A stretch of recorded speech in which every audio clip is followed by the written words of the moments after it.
Would Abba make more money if they had lived in America?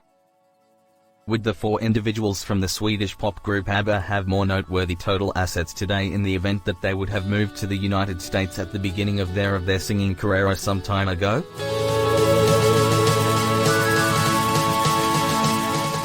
Swedish tax assessment at the time was genuinely muddled, and on the off chance that you raked in some serious cash in a brief time frame, you may, broadly, periodically end up with a minimal expense pace of 102%. However, they approached the best legitimate and financial guidance and likely took care of their cash in the most ideal manner. You additionally need to think about its sheer coordination. Abba wasn't only four artists. They were a gigantic task, including a couple of dozen individuals. They had a fixed arrangement of studio artists, a maker who made their fantastic sound and who might have remained in Sweden, a promoter who was particularly behind the business achievement, and others, roadies, bookkeepers, advertising specialists, sound designers. You wouldn't anticipate that any of they should go with them. Additionally, the United States? It's a totally unusual idea.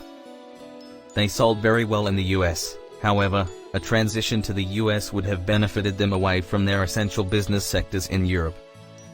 Their overall gain would probably have diminished, and the tax cuts wouldn't have been major at any rate.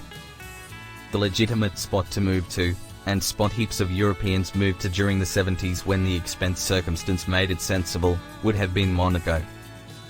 That is a genuine expense-safe house near the significant business sectors, with an all-around created foundation and an upmarket spot in all regards.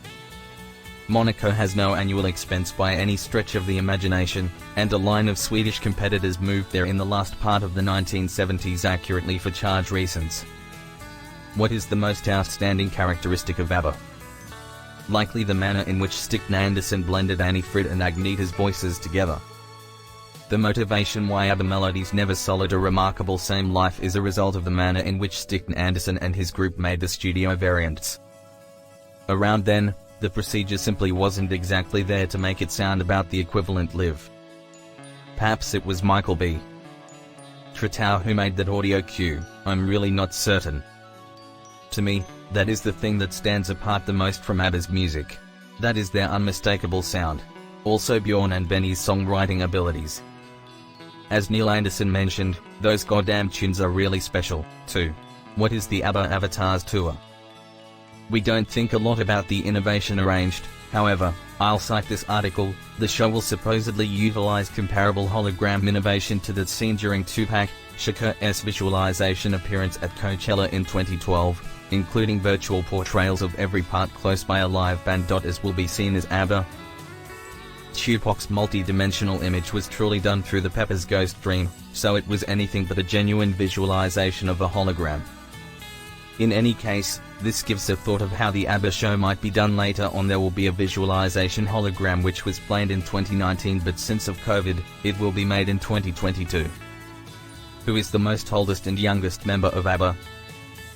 Bjorn Ulvaeus was conceived the 25th of April 1945. Presently 73, he's the oldest. Annie Frid Lyngstad, Frida, was conceived on the 15th of November 1945. She's additionally 73. Benny Andersson was conceived on the 16th of December 1946. He'll be 72 1 month from now. Agneta Falskog was conceived the 5th of April 1950. At 68 she is the most youthful of the four.